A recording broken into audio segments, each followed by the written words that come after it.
Saul a été le premier roi d'Israël. Il était le fils de Ki et appartenait à la tribu de Benjamin. Saul a été choisi comme roi lorsque les Israélites ont demandé la monarchie. Et l'histoire de Saul dans la Bible est enregistrée dans le premier livre de Samuel. Dans cette vidéo, vous saurez tout ce que la Bible dit sur qui était Saul et quelle importance dans l'histoire israélienne. Le nom Saul signifie demande. Certains chercheurs suggèrent que ce sens transmet le sens de la demande de Dieu. Ce U apparaît dans le récit biblique en tant que jeune paysan de la ville de Gibéa. Il est décrit comme un homme imposant, le plus beau parmi les Israélites. À ce sujet, le texte biblique dit « Et il y avait un homme de Benjamin, dont le nom était Ki, fils d'Abiel, fils de Zéror, fils de Bécorati, fils de Aphia, fils d'un homme de Benjamin, un homme puissant. Il avait un fils dont le nom était Saul, jeune et si beau que parmi les fils d'Israël, il n'y avait pas de plus bel homme que lui. Les épaules vers le haut, il se distinguerait à tous les gens. De plus, la séquence du récit biblique sur l'histoire de Saul montre qu'il était courageux et très courageux. À l'époque de Saul, le peuple d'Israël était dirigé par le prophète Samuel, le dernier des juges d'Israël. Mais Samuel avait déjà vieilli et ses enfants qui ont commencé à juger à sa place à Birsba étaient injustes. Combiné avec cela, il y avait aussi les menaces fréquentes des nations voisines, en particulier des Philistins. Puis les Israélites ont commencé à demander un roi. Ils voulaient avoir un chef de guerrier qui, selon eux, pouvait les débarrasser de tout assaut ennemi. Mais lorsque les Israélites voulaient et ont demandé un roi, ils ont également rejeté la direction divine par le biais du ministère de Samuel. Il est vrai qu'avant Saul était déjà dans les plans de Dieu d'accorder un roi à Israël. Pour cette raison, la loi de Moïse a déjà apporté la réglementation de la future monarchie en Israël, comme enregistré dans le Deutéronomie, chapitre 17, parmi les versets 14 et 20. Tout cela signifiait que la présence d'un roi en Israël n'était pas quelque chose d'incompatible avec la direction divine. Cependant, le roi devrait être une exactitude de Dieu devant le peuple. Mais tout le problème était que les Israélites ne voulaient pas s'attendre à ce que Dieu institue la monarchie en temps voulu. Ils voulaient un roi qui répondait à ces attentes humaines de ne pas faire confiance à la providence du Seigneur. Puis Dieu a demandé à Samuel d'accorder un roi au peuple. Samuel a toujours averti les Israélites des implications d'avoir un roi de manière inappropriée. Mais ils ont refusé d'entendre. C'est ainsi que Dieu ordonna à Samuel d'attribuer Saul en tant que roi. Et à cet égard, Saul était le genre de personne qui répondait exactement aux attentes du peuple. Dans ce contexte, la Bible dit que lorsqu'il a rencontré Samuel, Saul cherchait un âne de son père qui s'était éloigné. Le prophète a alors prophétisé que Saul serait roi et le loin secrètement loin dans le pays d'Issouf. Plus tard, Samuel a confirmé le choix de Saul en tant que roi, le présentant publiquement aux gens de Mispa. Et dès que le roi Saul a montré toutes ses capacités de leader et de précieux guerrier. Lorsque le roi d'Amon dans le nez a placé Jabad de Lid, Saul a dirigé une armée qui a détruit les Ammonites. Cette campagne militaire a impressionné le peuple et les Israélites ont célébré le règne de Saul à Gilgal. Le roi Saul a dû combattre divers ennemis du peuple de Dieu pratiquement tout au long de son règne. Le principal, sans aucun doute, était les Philistins. Même nous savons que c'est dans l'une des batailles contre les Philistins pendant le règne de Saul que David a tué le Goliath géant. Et il est tout à fait vrai qu'Israël a remporté de nombreuses victoires sous le règne de Saul. Cependant, leurs erreurs étaient suffisamment sérieuses pour ternir considérablement votre gouvernement. Selon le récit biblique, il est possible de mentionner 3 grandes erreurs commises par le roi Saul. Tout d'abord, Saul a essayé d'usurper le bureau sacerdotal. C'est arrivé lorsque, avant la bataille contre les Philistins, Saul s'est avéré impatient et a offert un sacrifice à Gilgal. Et quand Samuel est venu vers lui, le roi Saul a entendu la première prophétie selon laquelle il avait été rejeté par Dieu en tant que roi et que le Seigneur fournissait déjà un homme selon son cœur pour rester à sa place. Deuxièmement, le roi Saul a de nouveau désobéi au Seigneur quand il méprisait l'ordre divin de détruire tous les Amalkites. Saul a décidé d'épargner le roi Agag, ainsi que le meilleur des animaux de ce peuple conquis. À cette époque, le roi Saul entendit une fois de plus la réprimande et la désapprobation de Dieu par le prophète Samuel. Même c'est dans cet épisode que Samuel a prononcé les mots bien connus. Voici, il vaut mieux obéir que de sacrifier. Le fait que le roi Saul ait épargné le roi Amalkite, contredisant le commandement de Dieu, contraste avec le cas dans lequel il exécuterait son propre fils, Jonathan, lorsque l'ignorance le garçon désobéit à son ordre. C'est-à-dire, dans d'autres mots, Saul était disposé à épargner un roi païen contre le commandement de Dieu, mais souhaitait tuer son propre fils.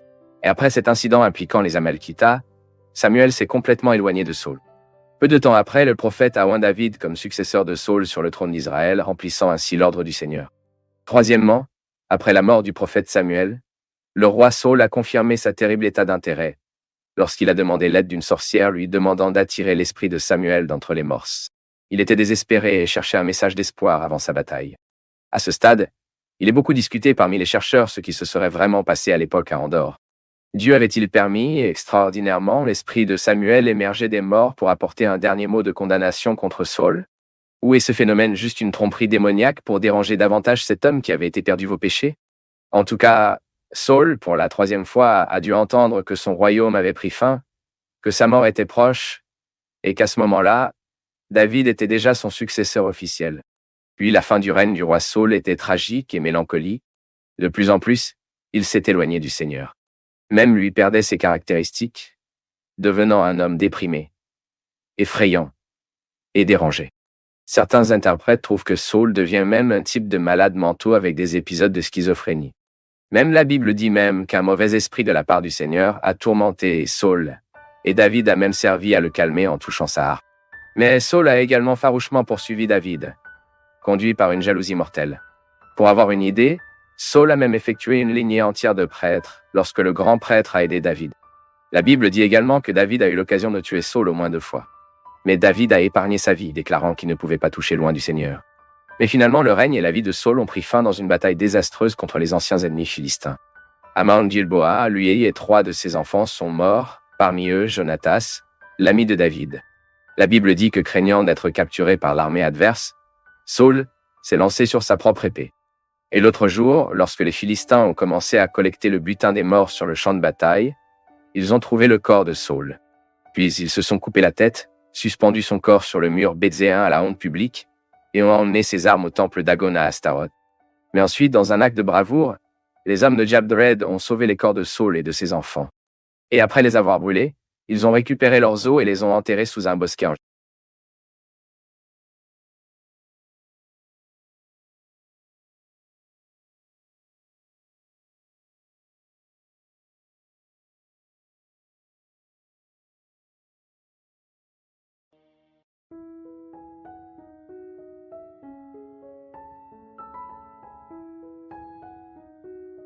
La parabole des moutons perdus est une parabole de Jésus qui parle du merveilleux amour de Dieu. Le sens de cette parabole montre comment Dieu lui-même cherche activement le pécheur et se réjouit quand il le sauve. Dans la parabole des moutons perdus, Jésus parle d'un pasteur qui a 100 moutons. Mais l'un de ces moutons finit par se perdre. Ensuite, en laissant les 99 moutons dans le désert, le pasteur part à la recherche des seuls moutons perdus. Et il ne s'arrête pas et n'abandonne pas jusqu'à ce qu'il le trouve. Et quand le pasteur trouve les moutons perdus, il la met sur ses épaules avec une grande joie. Et quand il rentre à la maison, le pasteur invoque ses amis et ses voisins et leur dit de se réjouir avec lui pour avoir trouvé les moutons perdus. Jésus termine alors le dicton parabolique.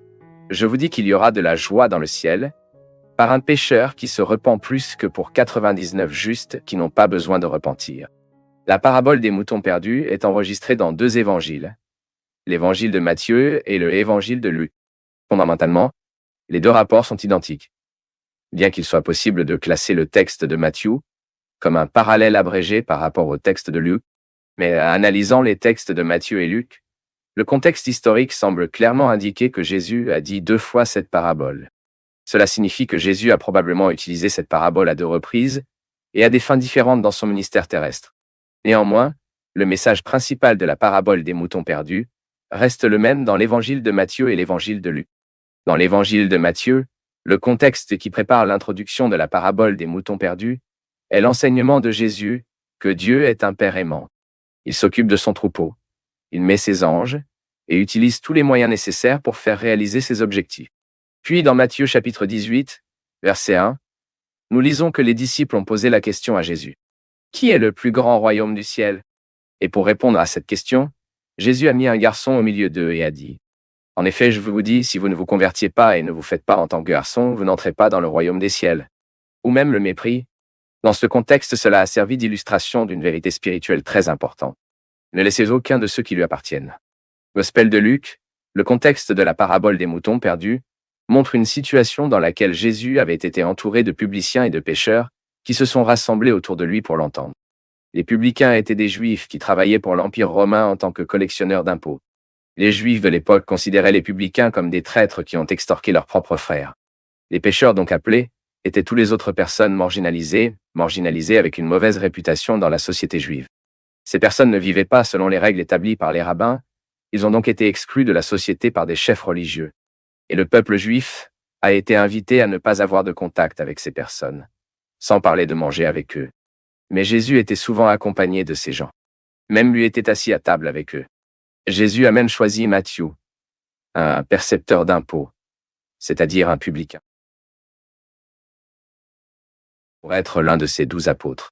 Et ce comportement de Jésus a fait les pharisiens et les scribes ont été scandalisés et murmurant de sang.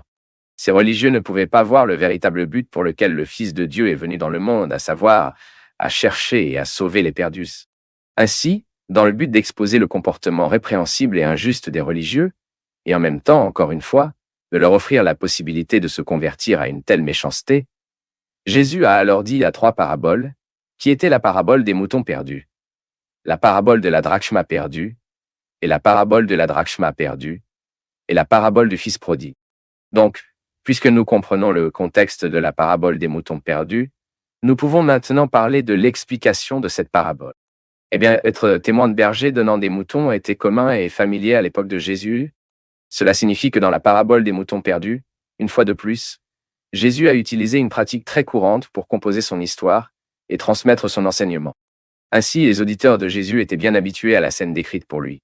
De plus, tous, en particulier les pharisiens et les scribes, connaissaient très bien les passages de l'Ancien Testament qui montrent Dieu comme pasteur de ses moutons. Jésus a alors commencé la parabole des moutons perdus, demandant, lequel d'entre vous, si vous avez une centaine de moutons et que vous avez perdu l'un d'eux, ne cherchera pas les moutons perdus? Dans cette question, Jésus a enseigné que chaque pasteur bon et zélé cherchera nécessairement les moutons perdus. Il agira de cette façon même si cela implique de laisser les 99 autres moutons, tout en recherchant un seul mouton errant. Et après la parabole, Jésus est en train de décrire la joie du pasteur quand il trouve ses moutons perdus. C'est-à-dire que le pasteur de la parabole a rassemblé ses amis et ses voisins pour célébrer le rétablissement de ses moutons. Et cette scène est celle qui prépare la principale leçon de la parabole qui indique qu'il y a une grande fête dans le ciel quand un pécheur perdu est trouvé. Et cette joie résulte de la recherche et des soins providentiels du bon berger. Et à ce sujet, Jésus lui-même, avec ses paroles et son travail, ont révélé la taille de ses soins. Même dans l'évangile de Jean, nous lisons la déclaration suivante du Seigneur Jésus. « Je suis le bon berger. Le bon berger donne sa vie à travers les moutons. » Mais une question qui se pose toujours ici dans la parabole des moutons perdus est les 99 moutons. C'est parce que dans Luc chapitre 15, verset 7, le Seigneur Jésus dit ce qui suit. « Je vous dis qu'il y aura de la joie dans le ciel par un pécheur qui se repent. Plus de 99 justes qui n'ont pas besoin de repentir. » Et les chercheurs considèrent cette déclaration très difficile à interpréter. Pourquoi? Parce que dans les paraboles de Jésus, les 99 moutons représentent des gens équitables qui n'ont pas besoin de repentir. Alors, seraient ces gens? Et face à cette question, il existe différentes interprétations qui essaient de répondre à cette question. Citant les 2 interprétations principales, nous pouvons dire ce qui suit. La première interprétation considère que le 99, ces gens qui font vraiment la volonté de Dieu et suivent leurs commandements. Il y a aussi de la joie dans le paradis pour leur conduite de vie. Cependant, lorsqu'un pécheur se repent, la joie est encore plus grande. C'est comme un mouton errant qui a été récupéré. C'est comme une drachma perdue qui a été trouvée. C'est comme un fils perdu qui est retourné chez son père. La deuxième interprétation considère déjà que les 99 sont les personnes qui n'ont que l'apparence de la justice. En d'autres termes, ces gens sont justes dans leurs propres yeux, et ils pensent donc qu'ils n'ont pas besoin de regrets. C'est parce que quelqu'un qui pense qu'il est équitablement ne devrait rien avoir à regretter. Et lequel de ces 2 interprétations est le meilleur? Les 2 interprétations sont très bonnes et démontrent des vérités confirmées par les Écritures. Mais la deuxième interprétation est celle qui semble mieux nuire au contexte de la parabole des moutons perdus. Dans l'évangile de Luc, dit à cette parabole, « Il était à côté des misérables pécheurs qui l'ont entouré pour entendre ses paroles. » Et en attendant, il y avait aussi des représentants des religieux qui étaient fiers de se conformer à la loi. Ces gens se considéraient comme justes et murmuraient devant l'attitude de Jésus. Ensuite, à cet égard, il semble clair que Jésus parlait des pharisiens et des scribes avec ceux qui l'ont suivi. Par conséquent, probablement les justes 99 de la parabole représentent les murmures qui confiaient dans leurs propres œuvres. Et ici, il convient de se rappeler qu'avant cela, Jésus avait déjà été censuré par les pharisiens pour se joindre à des gens répréhensibles. Mais le Seigneur Jésus a toujours précisé qu'il n'était pas venu appeler les justes au repentir, mais les pécheurs. Même à travers une parabole, à une autre occasion, Jésus a également réprimandé certaines personnes qui pensaient qu'elles étaient justes, qui se faisaient confiance et méprisaient les autres.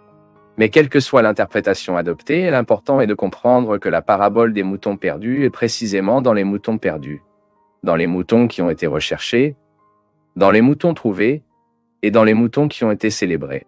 Cela signifie que le message de Jésus dans cette parabole démontre que si un berger humain laisse les 99 moutons pour chercher un seul mouton perdu, qu'on peut attendre du bon berger qui donne sa vie à ses moutons, il cherchera sûrement et sauvera les moutons perdus, ou plutôt le pécheur perdu. Et pour conclure ici, nous pouvons penser à certaines leçons pratiques que la parabole des moutons perdus nous enseigne. Premièrement, la parabole des moutons perdus nous apprend qu'une seule personne est déjà absente. Nous sommes souvent habitués à des situations où nous pensons mortellement qu'un ou un de moins ne fait aucune différence. En effet, humainement, nous sommes susceptibles de regarder beaucoup plus les 99 moutons qu'un seul mouton perdu, qui a été égaré. Mais heureusement, le bon berger n'agit pas manière. Pour lui, un seul mouton est déjà porté disparu, car aucun de ces moutons ne peut être définitivement perdu. Et deuxièmement, la parabole des moutons perdus nous apprend que le pasteur cherche ses moutons. Quiconque a déjà vu un troupeau de moutons et s'adresser à son comportement sait très bien à quel point les moutons sont limités à tout point de vue. Les moutons dépendent complètement du berger qui les apparaît. Et c'est pourquoi il s'engage et protège le troupeau de tout événement imprévu.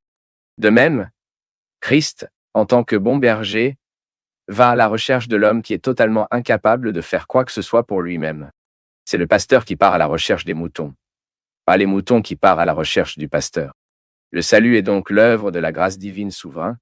Dieu est celui qui va à la recherche de l'homme. Pas l'homme qui part à la recherche de Dieu. L'homme seul, même s'il y pense à beaucoup compétences et capacités, il n'a aucune condition pour trouver le chemin de la routine du salut. Seul, les moutons perdus n'auraient jamais été retrouvés.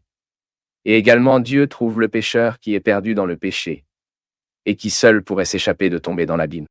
Les hommes passent leur vie à chercher beaucoup de choses dans beaucoup de choses.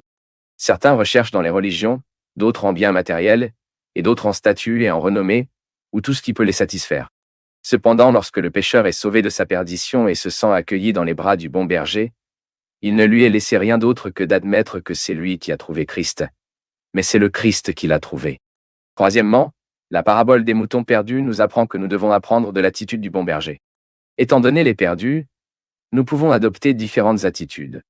Nous pouvons les détester, nous pouvons être indifférents à eux, nous pouvons les recevoir s'ils viennent à nous, ou enfin, nous pouvons les chercher activement. Et c'est pourquoi la parabole des moutons perdus nous invite également au danger d'être comme les pharisiens et les scribes. Nous devons nous donner pour la tâche d'annoncer l'évangile qui trouve et restaure le pécheur. Le Christ ne détestait pas les publicains et les pécheurs, et il ne leur était même pas indifférent. Au contraire, Jésus a fait encore plus que les accueillir. En fait, souvent lui était lui-même à la recherche des perdus et méprisés. Ensuite, le message de la parabole Lost Sheep nous invite à une réflexion importante.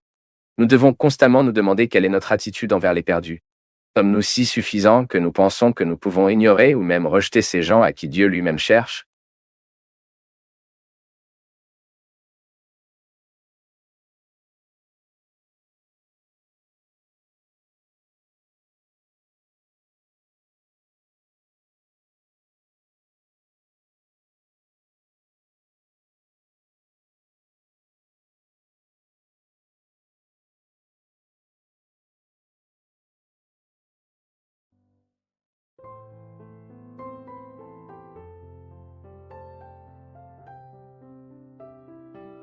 Beaucoup de gens se demandent comment nous pouvons obtenir la réconciliation avec Dieu.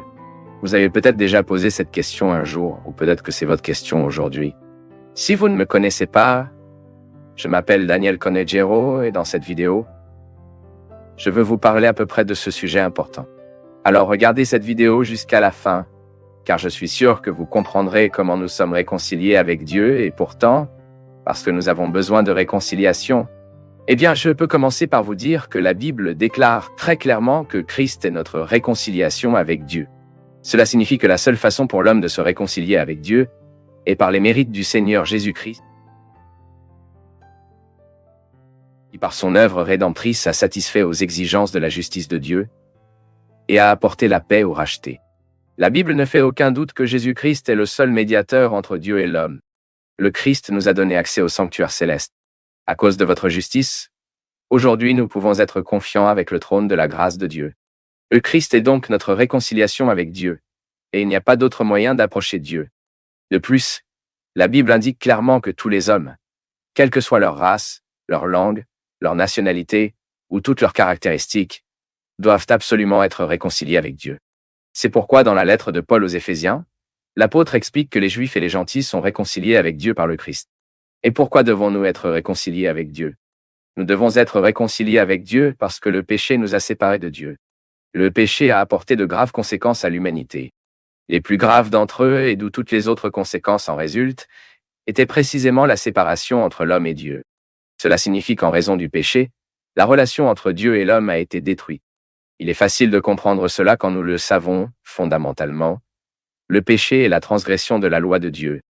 Dieu est totalement saint et juste et ne peut pas tolérer le péché. Cela signifie donc que le blâme pour la relation a été rompu et est entièrement d'homme. C'est l'homme qui est devenu désobéissant et a préféré être un ennemi de Dieu, faisant plaisir à transgresser votre loi. Puis, après avoir été corrompu par le péché, l'homme est devenu incapable de, par sa propre volonté, de faire un bien spirituel envers Dieu. Ce qui donne vraiment du plaisir à l'homme mort dans ses infractions et ses péchés, c'est ne pas faire la volonté de Dieu. Ce n'est pas de marcher dans ses manières, mais c'est de faire la volonté de sa propre chair et de marcher selon le cours de ce monde. Ensuite, à cause du péché, la paix a été perdue, et l'homme désobéissant est devenu méritant la colère juste de Dieu. Mais la bonne nouvelle est que, par la croix du Christ, il y avait une réconciliation avec Dieu. Concilier signifie faire la paix, c'est-à-dire que cela signifie restaurer la paix. Dans la Bible, le verbe réconcilier traduit un terme le grec qui était même employé pour se référer à un ajustement de valeur dans une transaction commerciale ou pour parler de l'échange de valeurs équivalent. Ainsi, passant au contexte de la relation, ce terme, le terme de réconciliation, apporte le sentiment d'avoir à nouveau la faveur de quelqu'un ou de restaurer un état d'harmonie auparavant dans le sens de restaurer une condition favorable qui avait été perdue. Il est donc clair que l'homme avait besoin de réconciliation avec Dieu. À cause du péché, l'homme avait perdu la faveur divine et était devenu sous sa colère. Mais il y avait encore un gros problème. La situation de l'homme était si terrible qu'il n'y avait rien qu'il ne pouvait faire pour restaurer à nouveau sa relation avec Dieu. Il y avait une valeur à ajuster que l'homme ne pouvait jamais payer. Ensuite, le seul moyen de réconciliation avec Dieu était à nouveau si Dieu lui-même fournissait ce paiement. Et c'est précisément à ce stade que le sacrifice expiant du Christ entre Jésus-Christ a assumé la place des pécheurs avant le jugement de Dieu, payant la dette à cause d'eux. Il est devenu péché pour nous et a assumé la punition qui appartenait à l'homme pour avoir transgressé la loi de Dieu. Puis il a annulé. C'est pourquoi dans sa deuxième épître aux Corinthiens, chapitre 5, versets 18 et 19, l'apôtre Paul explique que l'histoire de la rédemption vient de Dieu et écrit que Dieu nous a réconciliés avec lui-même par Christ et nous a donné le ministère de la réconciliation. Sachant que Dieu était en Christ réconciliation, sachant que Dieu était en Christ réconciliant le monde avec lui, n'imputant pas aux hommes ses transgressions, et nous a confié la parole de réconciliation. Le Christ est donc notre réconciliation avec Dieu, et nous avons donc la paix. Et quand nous disons que le Christ est notre réconciliation avec Dieu, nous déclarons qu'en Christ, la grâce de Dieu est restaurée aux pécheurs qui se repentent et mettent leur confiance en lui. Lors de la compréhension, sa mort expiée. Le Fils de Dieu est mort pour nous quand nous étions encore des pécheurs. Ainsi, une fois réconciliés, les rachetés ont maintenant la paix avec Dieu. C'est exactement ce que dit la Bible dans Romains 5, verset 1. Étant donc justifiés par la foi, nous avons la paix avec Dieu par notre Seigneur Jésus-Christ. La raison et la source de cette paix est le Christ lui-même. C'est pourquoi l'apôtre Paul écrit dans les versets 2 ou 16 des versets des Éphésiens, parce qu'il est notre paix, qui des deux peuples a fait un, et fondre le mur de la séparation qui était au milieu, dans sa chair, en dénuant l'inimitié. C'est la loi des commandements. Sachez que Paul dit non seulement que le Christ a restauré la paix entre Dieu et les hommes, mais aussi uni dans un corps, deux personnes séparées, c'est-à-dire les Juifs et les gentils. Christ a renversé le mur de séparation qui était au milieu de ces deux peuples. Car maintenant, par l'évangile du Christ, le Saint-Esprit se rassemble en présence du Père, à la fois juif et aux gentils. La réconciliation avec Dieu pour l'œuvre du Christ était complète. Certainement personne n'a été exclu. Ainsi, tous ceux qui reçoivent le Christ comme son Rédempteur par la foi font partie d'un nouveau temple spirituel construit pour l'habitation de Dieu dans l'Esprit. Réconciliés avec Dieu pour son union avec le Christ. Ceux qui étaient les ennemis de Dieu sont maintenant appelés amis. Ceux qui étaient des enfants de désobéissance sont maintenant appelés enfants de Dieu. Cette réconciliation est si parfaite qu'en Christ, par l'Esprit, Dieu lui-même habite dans ceux qui ont été réconciliés. Je souhaite profondément que cette brève exposition de la parole de Dieu a parlé à votre cœur.